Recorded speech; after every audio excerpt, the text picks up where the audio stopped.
يا الله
La vérité sur l'islam aujourd'hui est totalement opposée au mensonge.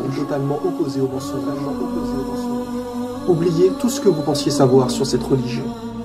Vous aviez l'idée qu'être musulman, c'était être terroriste, quelqu'un qui sème la terreur, une personne orgueilleuse qui prône le mal, etc. Alors si jamais c'est le cas, et que vous pensiez vraiment cela, sachez bien que vous êtes à l'opposé de la vérité. Car ne vous êtes-vous jamais posé la question, comment se fait-il que de plus en plus de personnes dans le monde se tournent vers cette religion? Si elle est si horrible que vous l'imaginez, pourquoi y a-t-il de plus en plus de musulmans? Saviez-vous que le Vatican lui-même a annoncé récemment qu'il y avait aujourd'hui plus de musulmans que de catholiques dans le monde, et que donc l'islam se plaçait comme toute première religion? Croyez-vous vraiment que tous ces gens qui ont ouvert leur cœur à l'islam sont des gens qui n'ont pas réfléchi, et qui ne se sont pas posé des questions? Ou plutôt parce que la réalité s'est vraiment présentée à eux.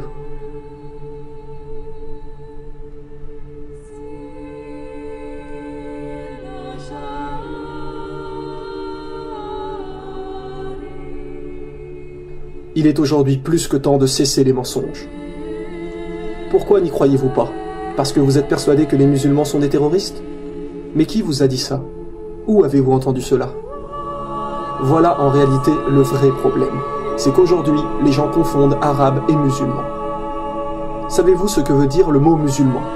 La définition même du mot est « faire ce que Dieu nous demande ». Or, Dieu nous a strictement interdit de tuer. Il nous a dit dans le Coran que quiconque tue une âme injustement, ce sera comme s'il avait tué l'humanité tout entière.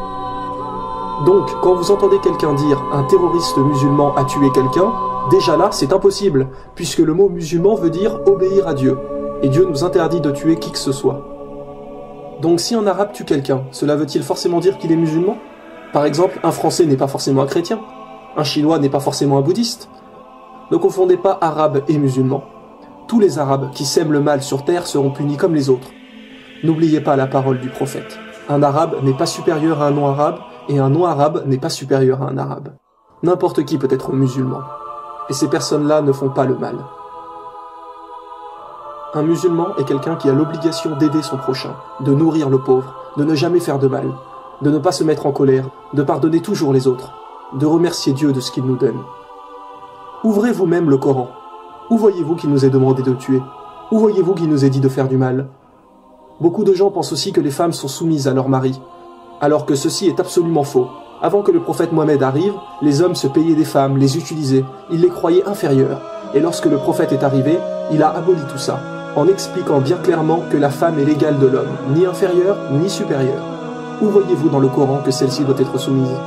En vérité, le prophète Mohammed a dit « Parmi les meilleurs d'entre vous, ce seront ceux qui prendront soin de leurs femmes. » Alors vous me direz peut-être « Oui, mais on voit des gens qui ne font pas ça, qui ne respectent personne. » Eh bien oui, cela est vrai. Mais ça, ce n'est pas l'islam. Ce sont ce que les gens en font. Ils ne suivent pas toujours bien les lois peut-être, mais ne vous dites pas que c'est ce que Dieu a demandé. Aujourd'hui, les ignorants jugent une religion en se basant exprès sur les arabes qui font n'importe quoi pour vous faire penser que c'est cela l'islam. Vous ne vous rendez pas compte que vous vous faites manipuler. Êtes-vous déjà allé dans une mosquée, voir vraiment qui sont les vrais musulmans? Allez faire le test. vous serez vite surpris de voir que toutes vos suspicions sont totalement fausses. Car vous trouverez chez les croyants une vraie fraternité, des gens qui ont le sourire. Car c'est là le message de l'islam. Car c'est là le message de l'islam. Le message de l'islam. Le message de l'islam. Dieu nous a dit, rien qu'un sourire est déjà là une aumône. Si aujourd'hui autant de gens se tournent vers l'islam, c'est qu'ils se sont rendus compte que entre ce qui est raconté et la réalité, c'est tout à fait d'un extrême à l'autre. Utilisez votre logique. Vous savez pertinemment que Dieu nous demande forcément de ne faire que le bien. Beaucoup de gens aujourd'hui ne respectent plus personne, que ce soit leurs amis ou même leurs parents. Alors qu'il nous est dit, chapitre 17, verset 23, « Garde-toi de marquer la moindre répulsion à l'égard de tes parents ou de leur manquer de respect. Parle-leur toujours affectueusement. » Alors quoi? C'est ça l'islam? Être poli, respecter tout le monde, être généreux? Alors dites-moi, mais où est le mal? Qu'est-ce qui vous gêne en fin de compte? Ce sont toutes ces personnes arabes qui sèment le bazar et qui se disent être musulmans? Mais cela est absolument faux. On ne peut pas vraiment les qualifier de musulmans. Le prophète Mohammed a dit, vous ne serez pas vraiment musulman du moment que vous n'espérez pas pour votre frère ou votre sœur ce que vous espérez pour vous-même. Et là on ne parle pas des frères ou sœurs de sang, mais de tout le monde. Vous ne serez pas vraiment musulman du moment que vous n'espérez pas pour autrui ce que vous espérez pour vous-même. Vous pensez qu'être musulman va tout changer, que votre vie ne sera plus la même? Mais en réalité, qu'est-ce que cela va-t-il changer? Vous croyez que vous n'allez plus avoir de liberté? Bien au contraire. Vous pouvez toujours vous marier, partir en voyage, acheter une maison, avoir des enfants, vous amuser avec vos amis.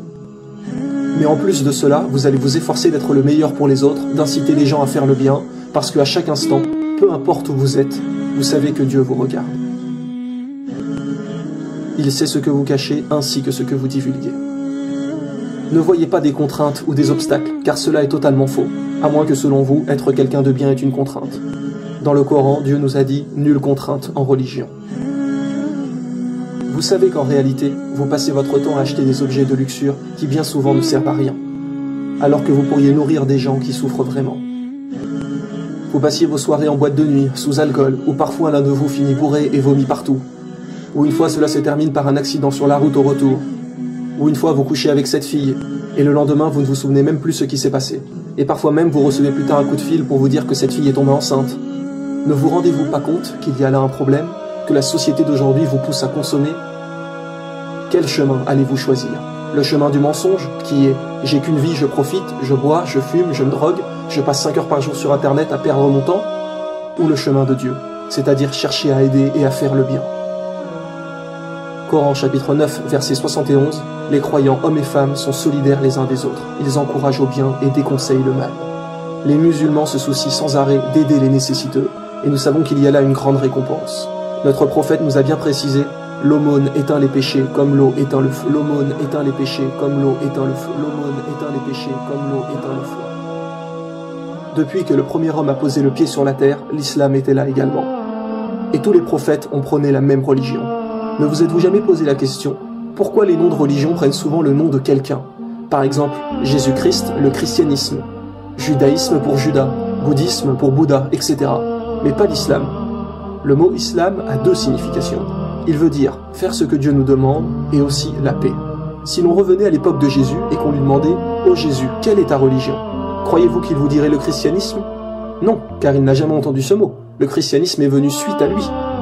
La réponse la plus probable qu'il dirait est « Ma religion est de faire tout ce que Dieu m'a commandé de faire ». Et quelle religion signifie cela? L'islam.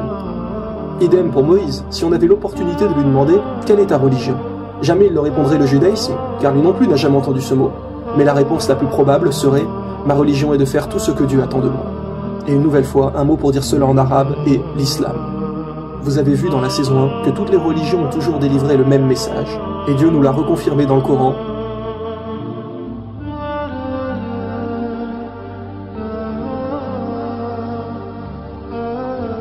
Mais malheureusement, il y a eu des innovations dans beaucoup de choses. Et c'est pour cela que tous les prophètes ont annoncé la venue du dernier messager, qui rétablira bien sur la terre la vérité sur la religion de Dieu. Comme par exemple, lorsque Jésus a prédit l'arrivée du prophète Mohammed, dans l'évangile selon saint Jean, chapitre 16, verset 13, en disant « Il vous conduira dans toute la vérité, car il ne parlera pas de lui-même, mais il dira tout ce qu'il aura entendu. » Et dans le Coran, que nous est-il dit? Mohammed ne s'est pas égaré et n'a pas été induit en erreur, et il ne prononce rien sous l'effet de la passion. Ce n'est rien d'autre qu'une révélation inspirée. Êtes-vous déjà allé à la messe un dimanche?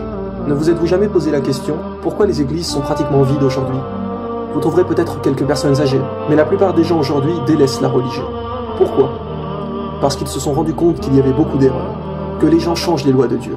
Par exemple, il y a encore 50 ans, il était interdit de brûler les corps des défunts dans le monde chrétien. Mais depuis quelques années, le pape a autorisé cela. Ils se permettent de changer sans arrêt ce que Dieu a demandé, alors que Jésus a bien précisé dans l'évangile selon saint Matthieu que celui qui supprimerait ne serait-ce qu'un seul des plus petits commandements sera appelé le plus petit dans le royaume des cieux. Les gens se perdent car ce n'est plus là vraiment la religion de Dieu. Par contre, faites un jour le test, allez dans une mosquée à la prière du vendredi. Vous les trouverez tellement pleines qu'il n'y aura presque plus de place. Parfois, les gens prient même dehors, tellement les mosquées regorgent de monde. Les autres religions n'ont presque plus de pratiquants, et d'ailleurs Dieu nous a dit, certes, l'erreur est destinée à disparaître. Il y a trop d'incohérences. Par exemple, les chrétiens croient en l'Ancien Testament, et donc en Moïse. Mais dans la Torah, il est bien dit comme dans le Coran qu'il n'y a qu'un Dieu unique. Alors que pour les chrétiens, Dieu est trois, le Père, le Fils et le Saint-Esprit, la fameuse Trinité. Mais alors, Moïse n'a jamais parlé de ça? Donc quoi, Moïse se serait-il trompé? Bien sûr que non. Et Jésus n'a jamais parlé de ça non plus. D'ailleurs, le mot Trinité n'apparaît nulle part dans la Bible, ce ne sont que des erreurs. Nous ne disons pas que la Bible, la Torah ou toutes les autres religions sont fausses. Nous disons simplement qu'à présent, elles ne sont plus fiables dues à toutes les modifications qu'elles ont reçues des humains. Et que pour être sûr de suivre la vérité, eh bien suivez ce que vos prophètes vous ont dit. Suivez le dernier messager qui vous guidera dans toute la vérité. Car aujourd'hui, seul le Coran reste indemne depuis le jour de sa révélation. Qu'est-ce que l'islam? La religion de Dieu, la vraie religion, la religion de paix. Ne restez pas dans le mensonge. Renseignez-vous par vous-même si vous avez des doutes. Demandez à Dieu de vous guider, et les doutes vont être là, et les doutes vont être là, et les doutes vont être là.